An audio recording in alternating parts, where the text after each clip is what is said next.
kendi bel fıtığım için kullanmaya başladım. Evet. Öncelikle. Çünkü kendim kullanmadan başkasına önermek istemedim. Çok doğru. Kendim de hemşireyim zaten. Aile sağlığında hemşirelik yapıyorum. İlk önce kendimde kullandım. Şu an diyebilirim ki 2 tane fıtığım var benim, patlak bir şekilde platin takacaklardı, vazgeçtiler. Takmadılar. Şu an gayet memnunum. Hiçbir tane ağrım yok. Bel fıtığından kurtuldum. Yan etki olarak taşikardi atakları geçiriyorum ben. 250-300'lere çıkıyor nabzım. Yoğun bakımda falan yatmıştım hamileyken hatta. Şu an taşikardilerim bile yok. Çok şükür. Sadece belime yapıştırdığım bantla, başka hiçbir tarafıma yapıştırmadım.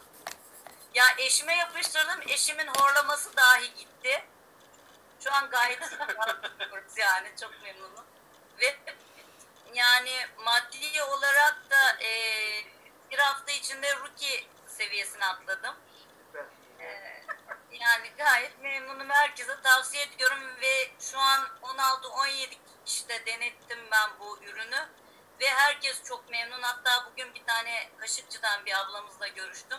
Toparlayarak karşıladı bizi Pınar Hanım'la, ikimizi, Mümin Bey, Zişan Bey'e de çok teşekkür ediyorum beni tanıştırdıkları için.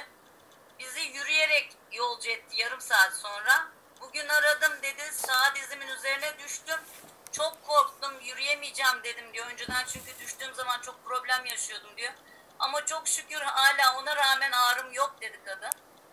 Ya bilmiyorum yani, ben herkese tavsiye ediyorum. Ya var ya, başkası dışarıdan birisi gelse şu anda, yani Van Mor'u kullanmamış ve ilk defa duyulması, buradaki insanlar hayal mi atıyor derler yani. Bu kadar nasıl bir şey var bunların elinde, bu mucize mi? Aslında hep şunu söylüyorum, siz de hemşiresiniz, aslında mucize olan insan bedeni, vücudumuz.